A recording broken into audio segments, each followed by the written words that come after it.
I never imagined I would sit in a county courthouse waiting room, staring at legal documents that listed my own parents as plaintiffs, claiming ownership of my 2023 Ford F-150 Lariat.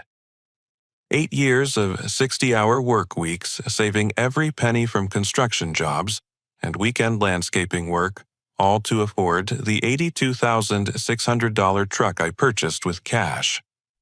The bailiff called my name. Standing up with trembling hands, I wondered how the two people who raised me could betray me so completely. 8 months earlier, life felt perfect. At 28 years old, I had worked construction for Peterson Brothers since graduating high school. What started as a summer job became my career, and I loved the satisfaction of building something solid with my own hands.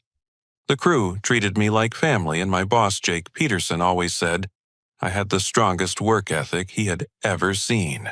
But I wanted more than just my regular paycheck. When I turned 22, I started Jackson's Weekend Landscaping, working Saturdays and Sundays to earn extra income. Every spare dollar went straight into my savings account.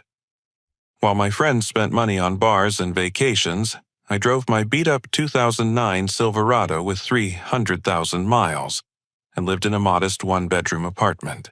My dream was specific a Ford F-150 Lariat with premium leather seats, panoramic sunroof, and the advanced technology package. I visited Thompson Ford dealership so many times that the staff recognized me immediately.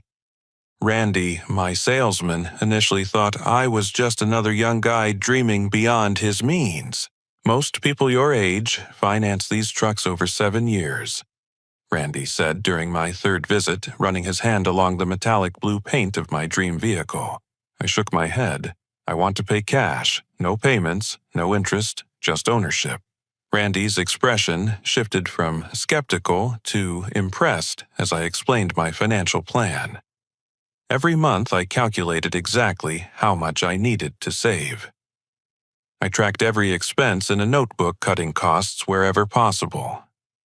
Instead of eating out, I meal prepped on Sundays. Instead of buying new clothes, I shopped at thrift stores. My co-workers joked that I counted pennies like a miser, but I knew what I wanted. The test drives were pure torture and pure joy. Feeling the smooth acceleration, hearing the premium sound system, experiencing the heated and cooled seats made me work even harder. I picked up additional landscaping clients, worked overtime whenever Peterson Brothers needed it, and even helped neighbors with yard work for extra cash. Finally, after 8 years of sacrifice, my savings account reached $82,600. I called Randy immediately. "Jackson, are you serious about this purchase?" Randy asked, probably thinking I was pranking him. "Dead serious. I can have a cashier's check ready by tomorrow morning." Walking into the bank to request that cashier's check felt surreal. The teller, Jennifer, had processed my regular deposits for years and watched my account grow steadily. "This is incredible, Jackson," she said, preparing the check. "Most people never save this much cash for a vehicle purchase." The next morning at Thompson Ford, Randy had my truck detailed to perfection. Every surface gleamed, and the new car smell was intoxicating. When I handed over the cashier's check, Randy grinned wider than I had ever seen. "In 23 years of selling cars, I have never had someone your age pay cash for a truck this expensive," he said, shaking my hand. "You should be proud of what you have accomplished." Driving off the lot, I felt pure euphoria. The truck handled like a dream, and every feature exceeded my expectations. I immediately called my parents, Bill and Susan, to share the news. "Dad, I finally did it. I bought the truck." The silence stretched longer than normal. "Which truck, Jackson?" "The Ford F-150 Lariat I have been saving for. $82,600 paid in full." Another pause. "That seems like an awful lot of money for a truck." My excitement deflated slightly. "But Dad, I saved for 8 years. I worked weekends, overtime, everything. Well, I hope you know what you are doing, he said, his tone cool and distant. When I spoke to my mother, her reaction was equally puzzling. Jackson? Honey, are you sure you can afford such an expensive purchase? What about emergency savings? Mom, I still have money left over. I planned this carefully. It just seems very extravagant for someone your age. Your father and I never spent that much on a vehicle. Their responses confused me. I expected celebration pride, maybe even excitement to see the truck. Instead, they seemed concerned, almost disapproving. When I offered to bring the truck over for them to see, they made excuses about being busy.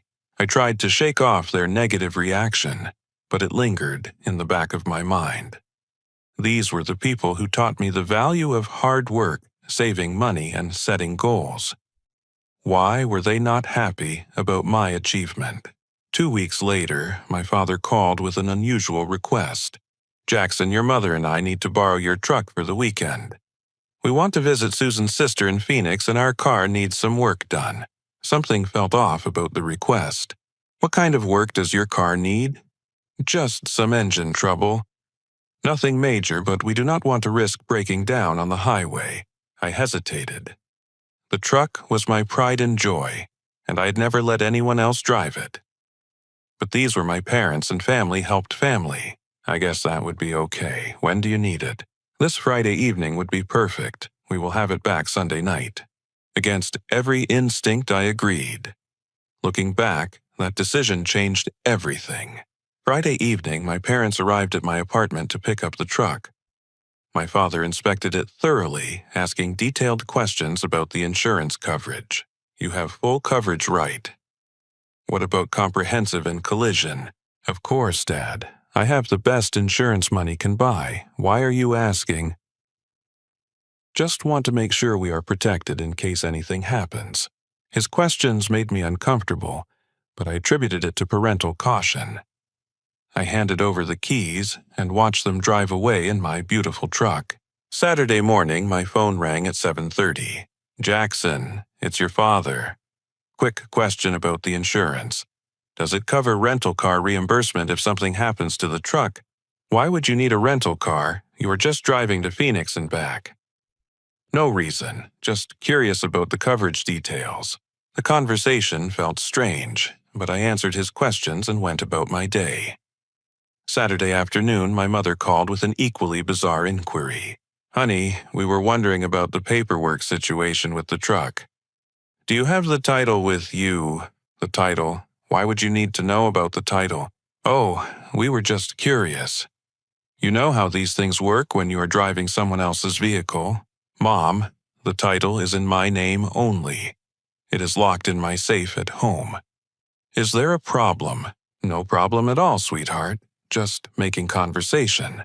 By Sunday evening, anxiety gnawed at my stomach. My parents had not called to confirm their return time, and they were not answering their phones. I tried calling repeatedly, but every call went straight to voicemail. Monday morning, I called in sick to work and drove my old Silverado to their house. Their car sat in the driveway looking perfectly fine. No signs of engine trouble or recent repairs. I knocked on the front door, my heart pounding. Jackson, my mother said, opening the door with forced cheerfulness. What brings you by? Where is my truck, Mom? You were supposed to return it last night. She glanced nervously over her shoulder.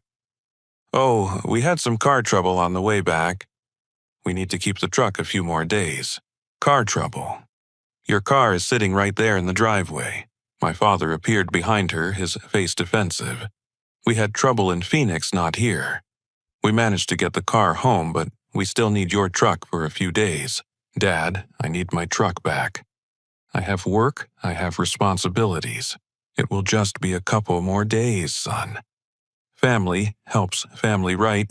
The phrase stung because I had used those exact words to convince myself to lend them the truck. Something was very wrong, but I could not put my finger on what. I want my truck back now. My mother started crying and my father's face hardened.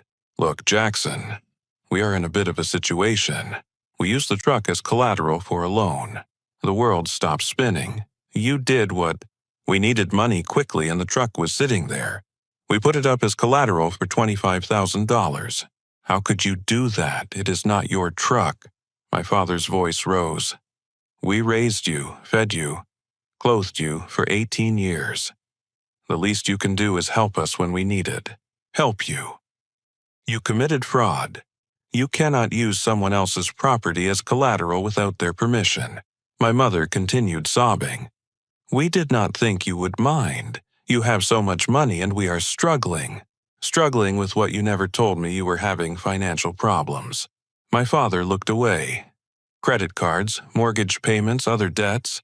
We are behind on everything. So you stole my truck. We did not steal anything. We just borrowed it and used it to solve our problems by forging documents to make it look like you owned it. The admission hung in the air.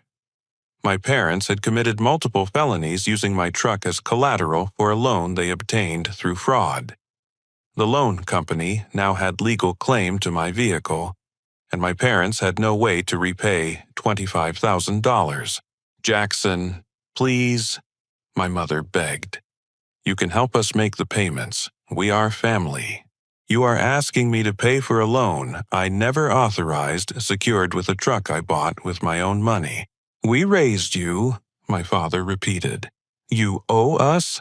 I stared at these two people who had given birth to me, raised me, taught me right from wrong, and realized I did not know them at all. The truck represented 8 years of my life, every sacrifice I had made, every dollar I had saved. And they had stolen it without a second thought. I want my truck back, and I want it back now. We cannot get it back unless we pay the loan. Then pay the loan. We do not have $25,000. Then you should not have borrowed $25,000 using property that was not yours. I walked away from their house shaking with rage and betrayal.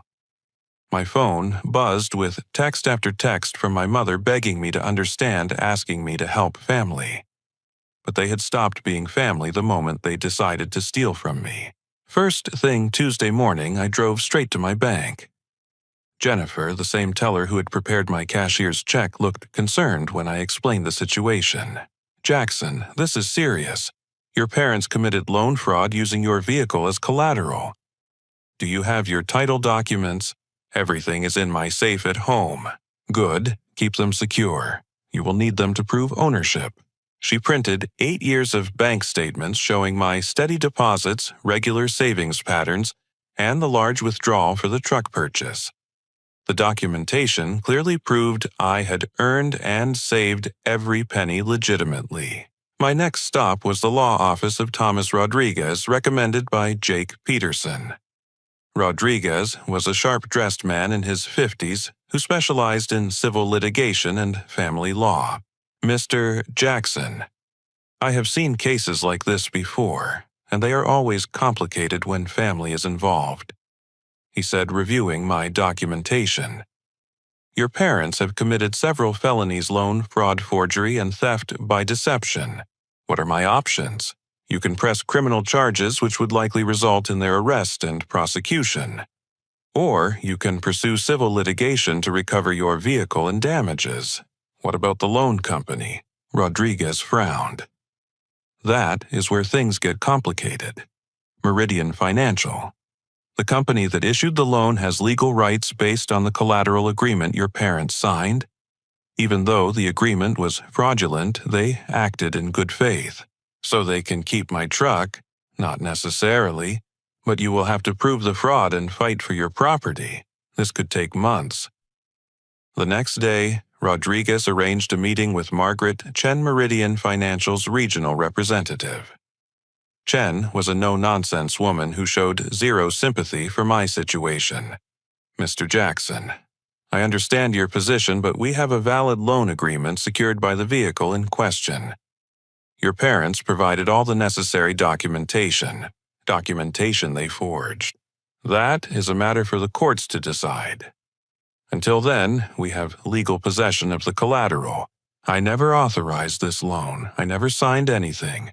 Again, that is between you and your parents. We followed proper procedures based on the information provided. Rodriguez leaned forward. Ms. Chen, surely you can see that Meridian Financial was a victim of fraud here as well. Perhaps, but that does not change our legal position. We want either full payment of $25,000 or surrender of the vehicle. Walking out of that meeting, I felt trapped in a nightmare. My truck was being held hostage because my parents had committed crimes, and the loan company did not care about the fraud as long as they got their money. That evening, my phone rang constantly. Bill and Susan called every few minutes, alternating between begging and threatening. "Jackson, please be reasonable," my mother pleaded. "We are family. Families stick together." When I finally answered, her voice was desperate.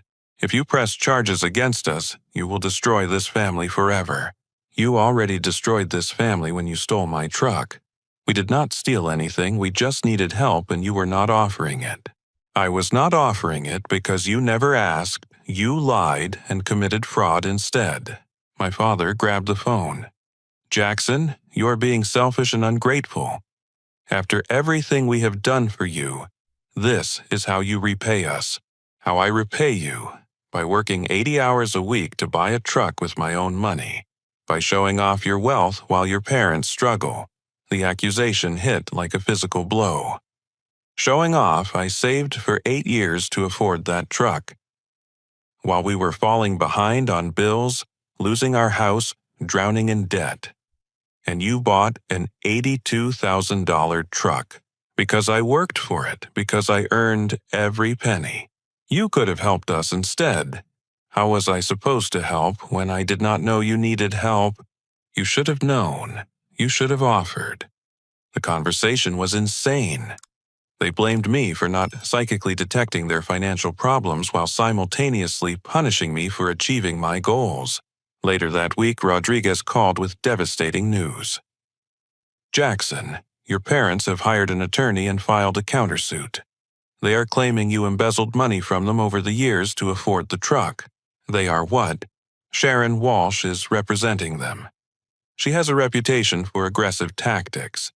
They are seeking full ownership of the truck plus $20,000 in damages for alleged theft." I stared at the phone in disbelief. Not only had my parents stolen my truck, but now they were claiming I had stolen money from them. The people who raised me to be honest and hardworking were accusing me of crimes I never committed. Through my apartment window, I could see my old Silverado parked on the street, rust spots and dents marking its age. That truck had served me faithfully for years while I saved for something better. Now, my dream truck was locked away while my parents tried to steal everything I had worked for. Rodriguez scheduled a meeting for the following Monday to plan our defense strategy. As I hung up the phone, I realized this was no longer about a truck. This was about my entire future, my reputation and my right to keep what I had earned through honest work. My parents had forced me into a war I never wanted to fight. But I was going to fight it, and I was going to win. Armed with foreclosure documents Rodriguez had found through public records, I drove to my parents' house for what I hoped would be a final attempt at resolution. The house looked smaller somehow, and I noticed the lawn needed attention. Susan answered the door with red-rimmed eyes. "Jackson, thank goodness you are here. We need to talk and we need to be honest." Bill appeared in the hallway, his face haggard. "Come in, son." I spread the foreclosure papers on their kitchen table. "Why did you not tell me you were losing the house?" My mother collapsed into a chair, her composure crumbling. "We were ashamed. We did not want you to know we had failed." "Failed at what?" My father sat heavily across from me. "At everything. I lost my sales job 8 months ago. I have been pretending to go to work every day, but I spend my time at the library or the park." 8 months, Dad, why did you not tell me? Because I was supposed to be the provider, the strong one. How could I admit to my son that I was a failure? Susan wiped her eyes with a tissue. "We have been living on credit cards, taking cash advances to pay the mortgage. Everything spiraled out of control." I looked around their kitchen, seeing details I had missed before. The appliances were older than I remembered, and the countertops showed wear. Bills were stacked in neat piles held down by paperweights. "How much do you owe in total?" Bill's voice was barely a whisper. "Between credit cards, the second mortgage, and late fees, about $90,000.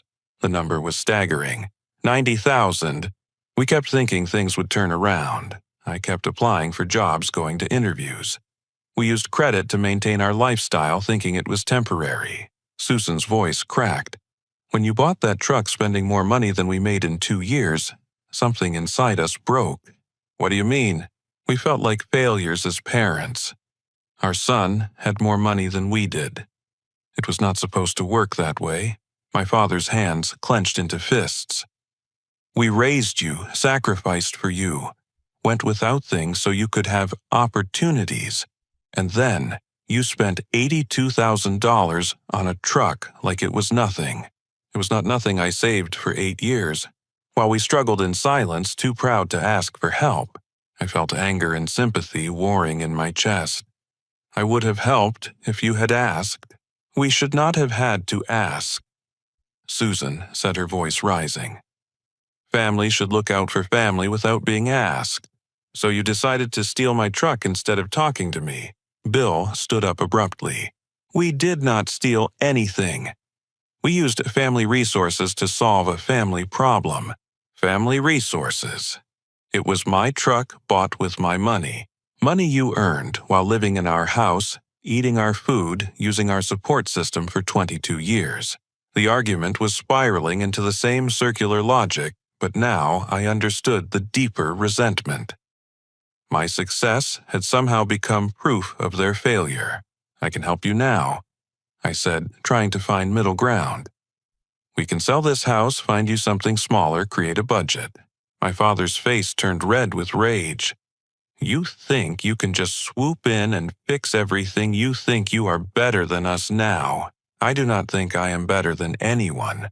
Then why are you trying to control our lives?" Susan joined her husband's anger. "You want to force us out of our home, the place we raised you, just so you can feel superior. I want to help you avoid foreclosure." "We do not need your help," Bill shouted. "We need our son to show some loyalty and respect." "Loyalty? You stole my truck and forged loan documents. We borrowed family property to solve family problems. The conversation had become absurd. No matter what evidence I presented, what solutions I offered, they twisted everything into attacks on their pride or proof of my arrogance. "You owe me an explanation and an apology," I said, standing to leave. "We owe you nothing," Susan snapped. "You owe us for 18 years of raising you." I walked toward the door, my heart breaking. I cannot help people who will not admit they did anything wrong. "Then do not help us," Bill called after me. "But you will not get that truck back either."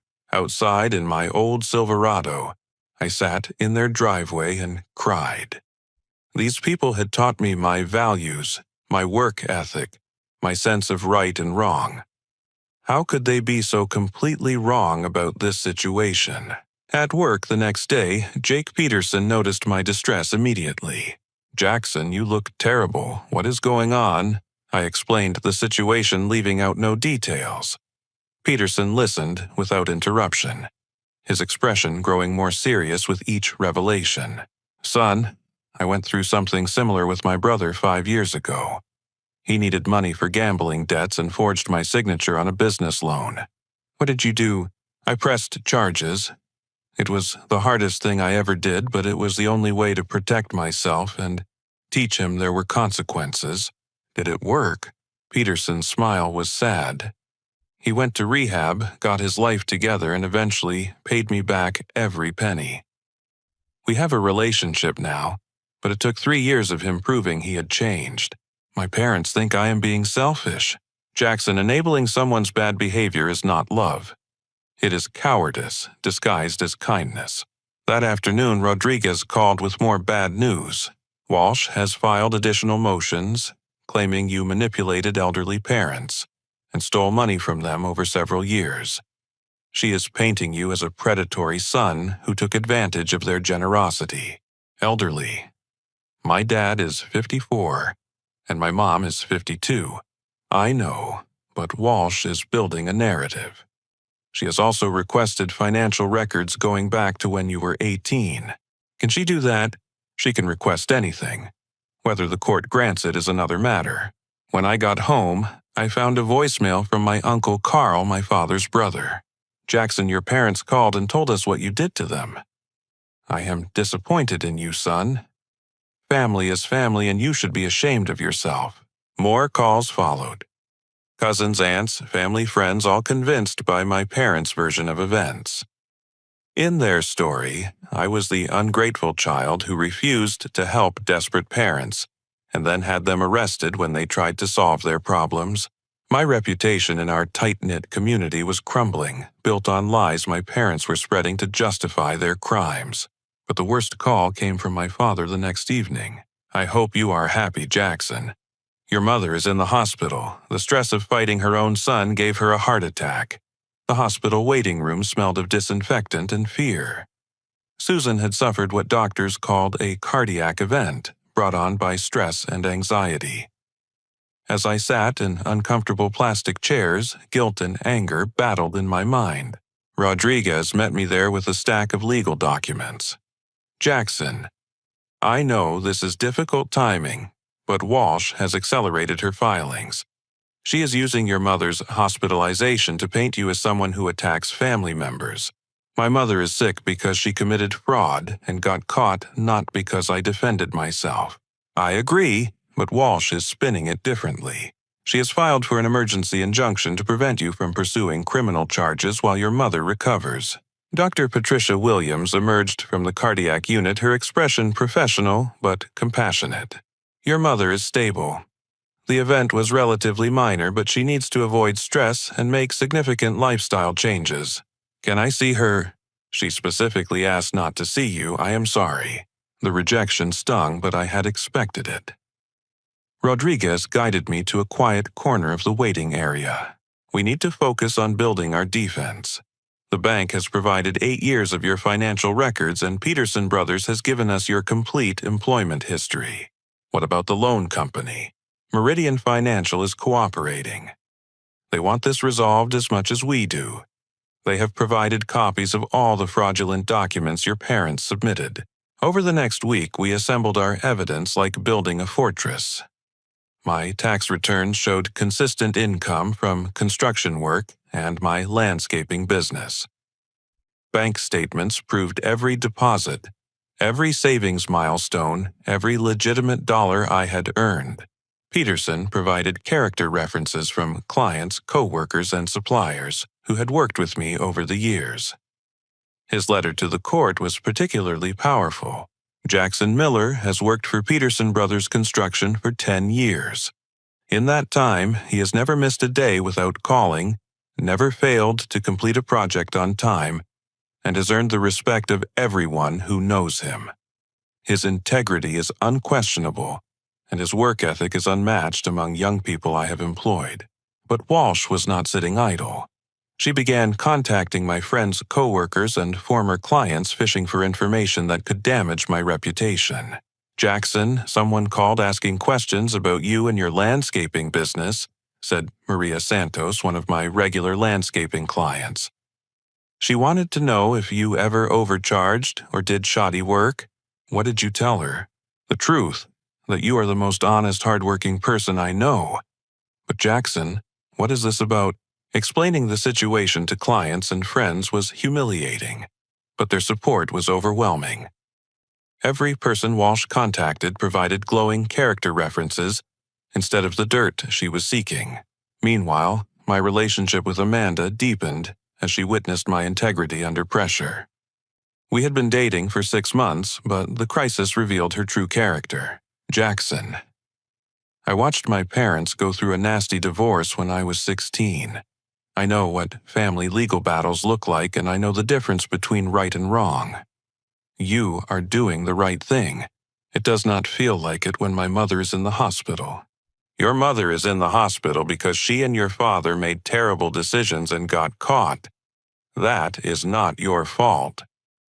Amanda's support meant everything, but the stress was affecting my work performance.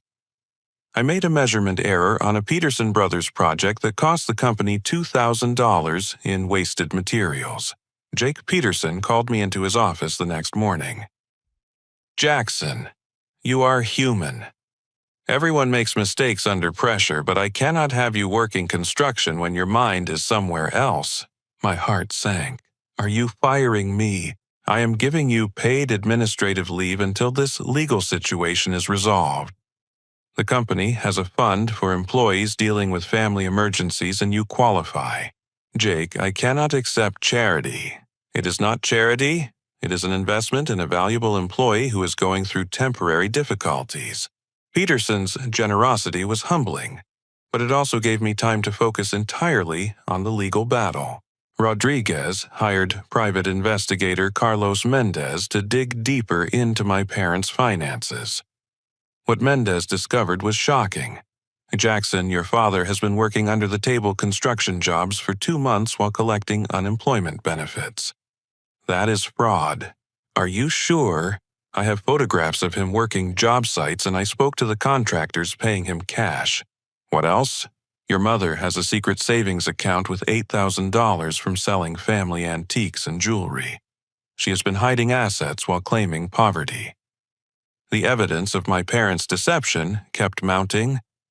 Mendez found internet search histories showing they had researched how to use someone else's vehicle as loan collateral. Text messages between them discussed teaching Jackson a lesson and making him share his wealth. Most damaging of all, Mendez discovered that Walsh had been coaching my parents to expand their false claims against me. "She told them to claim you stole money over several years, not just that you refused to help them," Mendez explained. "She is manufacturing a case that does not exist." Rodriguez prepared our countersuit meticulously. We were seeking return of the truck payment of all legal fees and damages for defamation and intentional infliction of emotional distress. "Jackson, your parents have forced us into a nuclear option. But given the evidence we have, I believe we can prove not only that they committed fraud, but that their attorney has been encouraging them to lie." The night before our final preparation meeting, I drove to my parents' house one last time. The foreclosure notice was now posted prominently on the front door, and the yard was overgrown with weeds. Susan answered the door looking frail and older than her 52 years. "Jackson, please, can we not find a way to work this out? Are you ready to admit what you did wrong and make it right?" Behind her, Bill appeared with a face full of rage. "There is nothing to admit. We did what we had to do for survival. You did what you did out of pride and resentment. Get off our property," he snarled. "You are no son of ours." Walking away from that house, I realized my parents were more committed to their false narrative than to the truth or our relationship. They would rather lose everything than admit they were wrong. Rodriguez's investigation had uncovered one final devastating piece of evidence that would change everything. Carlos Mendez's final report contained the smoking gun we needed. Hidden in credit card statements and bank records was proof that my parents had already spent most of the $25,000 loan on luxury items rather than necessities. "Jackson, look at these charges," Rodriguez said, spreading receipts across his desk. "A 7-day cruise to the Caribbean for $4,000 purchased 2 weeks after getting the loan. A diamond bracelet for your mother, $2,800. Home theater system, $3,000.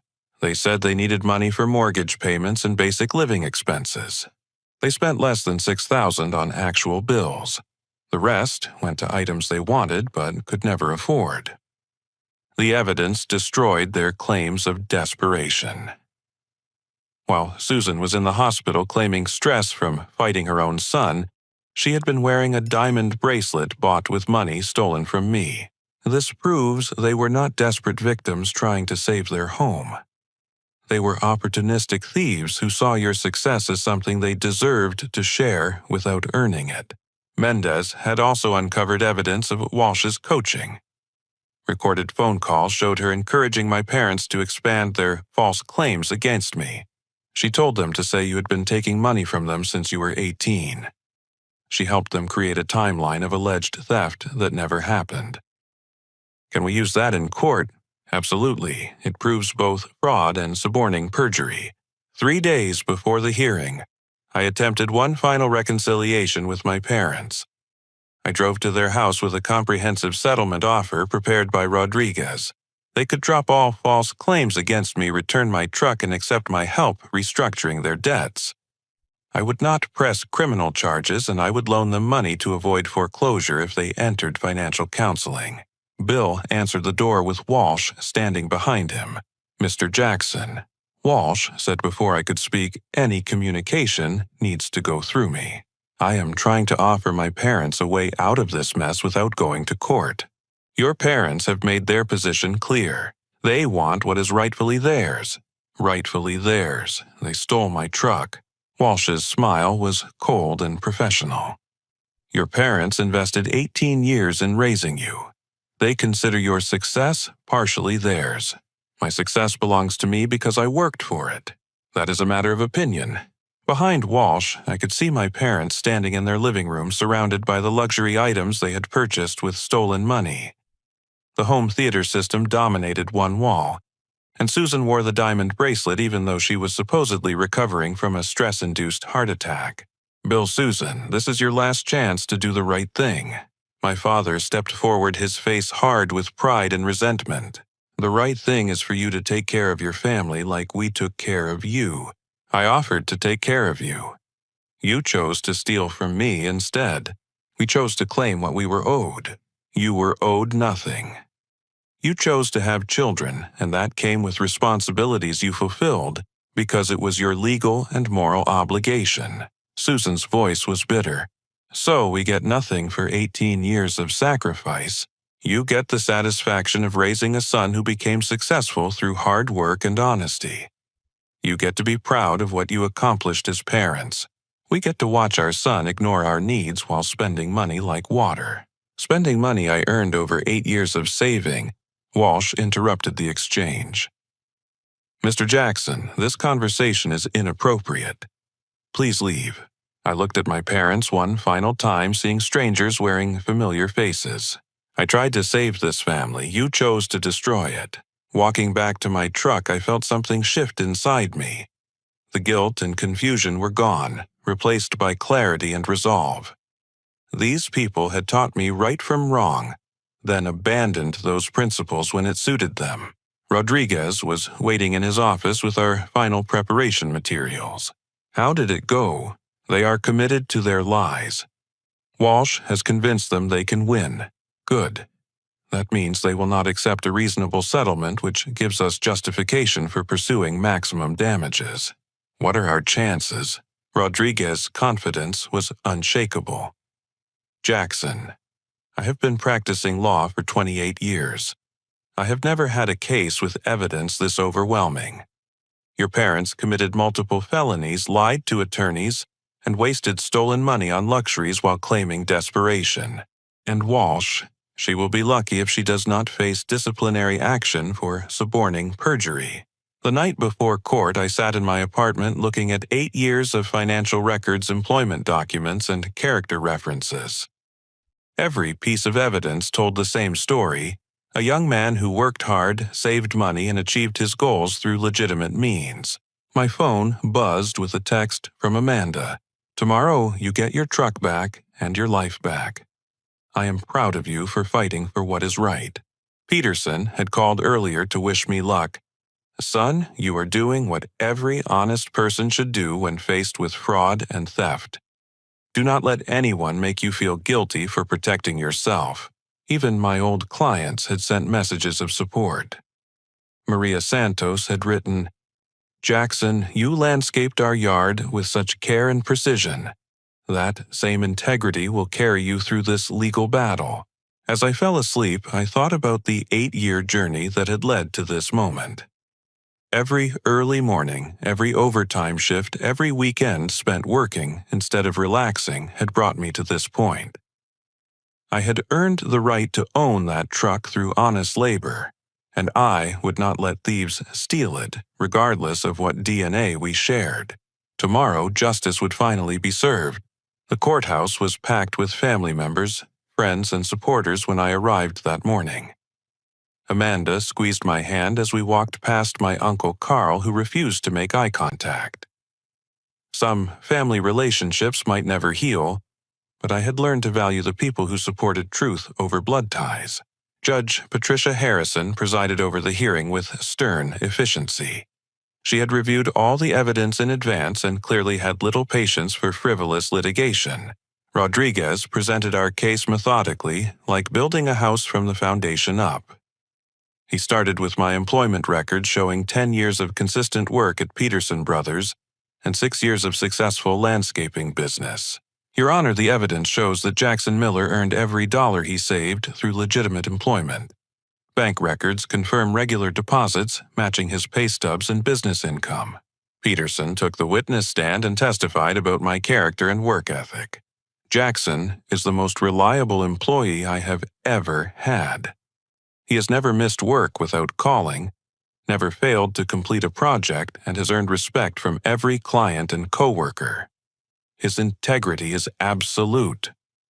When Rodriguez presented the truck purchase documentation, the legitimacy was undeniable. The dealership sales records, cashier's check insurance documents, and title registration all proved I had bought the vehicle legally with my own money. Then came the devastating evidence of my parents' fraud. Rodriguez displayed copies of the forged loan documents complete with fabricated signatures, claiming I had given them the truck as a gift. Your Honor, these documents were created by the defendants to defraud Meridian Financial into believing they owned Mr. Miller's vehicle. Walsh attempted to object, but Judge Harrison overruled her immediately. Counselor, I have reviewed these documents extensively. The fraud is obvious and well documented. Carlos Mendez testified about his investigation, presenting evidence of my parents' luxury purchases with the stolen money. Defendants claimed they needed the loan proceeds for basic living expenses and mortgage payments. However, credit card records show they spent over $19,000 on cruise vacations, jewelry, electronics, and other non-essential items. The judge's expression grew increasingly stern as she reviewed the receipts and photographs. When Rodriguez presented the recorded conversations between Walsh and my parents, the courtroom fell silent. Your Honor, these recordings prove that defendant's attorney coached them to expand their false claims against Mr. Miller. She encouraged them to allege theft that never occurred. Walsh's face went pale as her own voice played back clearly, instructing my parents to claim I had been stealing from them for years. Judge Harrison's voice was ice cold. Counselor Walsh, I will address your conduct separately after this hearing. Bill and Susan took the witness stand looking defeated before they even began testifying. Under Rodriguez's cross-examination, their story collapsed completely. Mr. Miller, you testified that your son stole money from you over several years. Can you provide any evidence of this alleged theft? Well, he should have been helping us financially. That is not what I asked. Do you have evidence of actual theft? He was selfish with his money. Again, do you have evidence of a theft, yes or no? No. So you lied in your complaint to this court. Bill's voice was barely audible. We thought it was true in spirit. Rodriguez turned to Susan. Mrs. Miller, you testified that you needed the loan proceeds for basic living expenses. Yet evidence shows you spent $2,800 on jewelry and $4,000 on a cruise vacation. Can you explain this discrepancy? Susan started crying, but could not provide any coherent explanation. Judge Harrison had heard enough. I have presided over family disputes for 15 years, and this case represents one of the most clear-cut examples of fraud and theft I have encountered. The evidence overwhelmingly proves that defendants committed loan fraud using property belonging to their son. She turned to address my parents directly. Mr. and Mrs. Miller, you have committed multiple felonies against your own child. You forged documents, defrauded a financial institution, and then compounded your crimes by filing false allegations against the victim of your theft. Your Honor, Bill interrupted, "We are his parents. We raised him.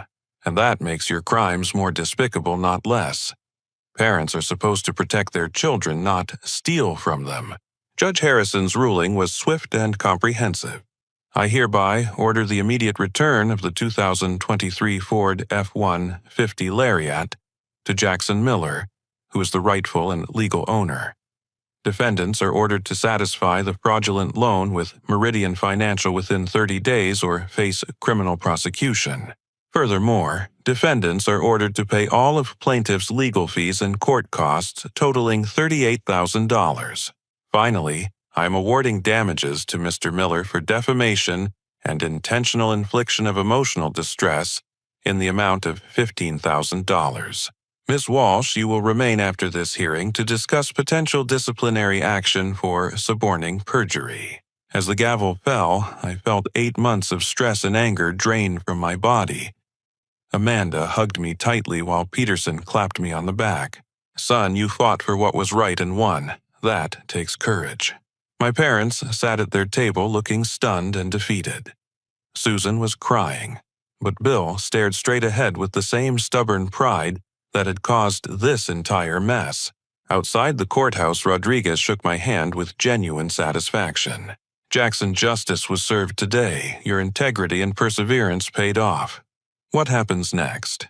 Meridian Financial will release your truck immediately. Your parents have 30 days to pay their fraudulent loan or face criminal charges. Given their financial situation, prosecution is likely. That afternoon, I drove to Meridian Financial's lot to reclaim my truck. Seeing it again, after 8 months, felt surreal. Randy from the dealership had arranged for professional detailing, and it looked exactly as I remembered. Driving home in my Ford F-150 Lariat, I reflected on the journey that had brought me to this moment. The truck represented more than transportation.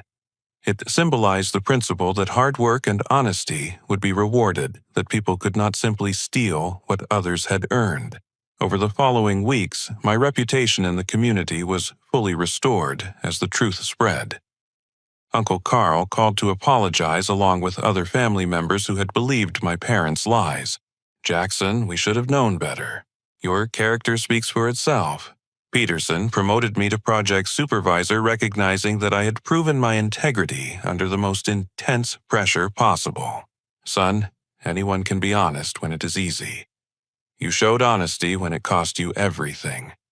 And that is the kind of character we need in leadership." My relationship with Amanda deepened as we both realized we had found partners who would stand by each other through any crisis. "Jackson, watching you fight for what was right, taught me what kind of person you really are. That means everything to me." 3 months later, I visited my parents' house one final time. They had lost their home to foreclosure and were living in a small apartment across town. I found them looking older, defeated, and bitter. "I came to offer you one last chance at a relationship," I said. "But it has to be based on honesty and mutual respect." Susan looked up hopefully, but Bill's face remained hard. "We do not need anything from you. I am not offering money. I am offering forgiveness if you can admit what you did wrong and commit to rebuilding trust." "We did nothing wrong," Bill insisted. "We tried to solve our problems and you destroyed our lives.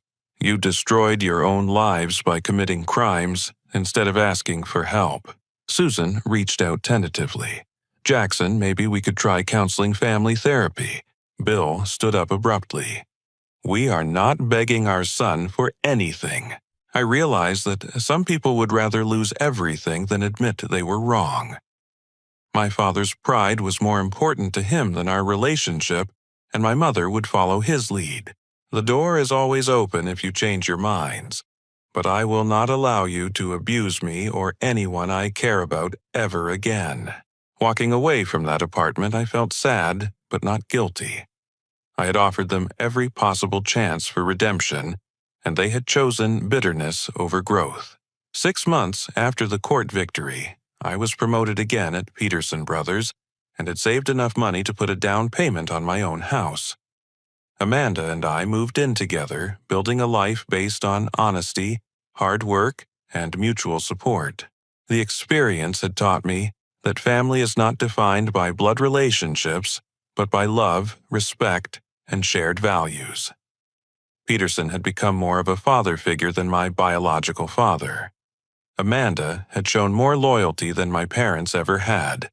The friends and co-workers who supported me during the crisis had proven to be my real family.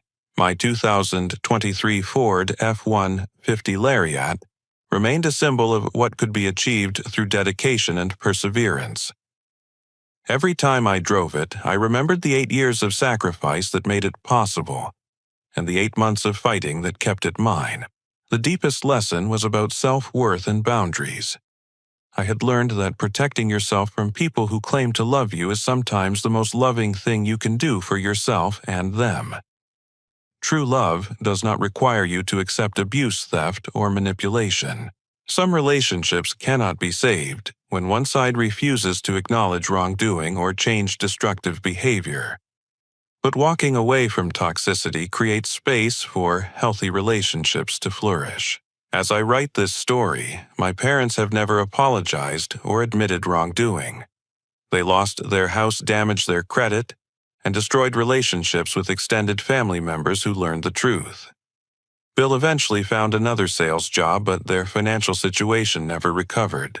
Sometimes I wonder if they ever think about the path not taken the relationship we could have had if they had simply asked for help instead of stealing.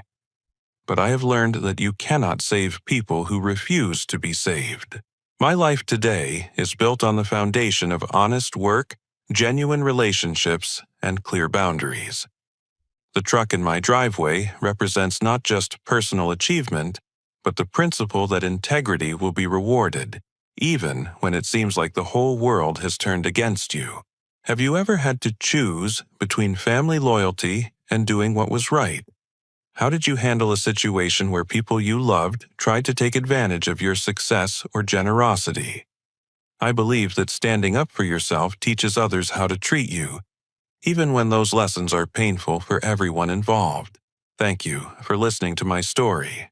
I hope it encourages you to value your own hard work and never let anyone steal what you have earned through honest effort. Please like this video if it resonated with you, subscribe for more real-life stories about overcoming family challenges, share it with anyone who might be facing similar difficulties, and leave a comment about your own experiences with setting boundaries in family relationships. Remember that your worth is not determined by what others take from you, but by what you refuse to let them steal. Stay strong, work hard, and never apologize for achieving your dreams through legitimate means. Until next time, keep building the life you deserve.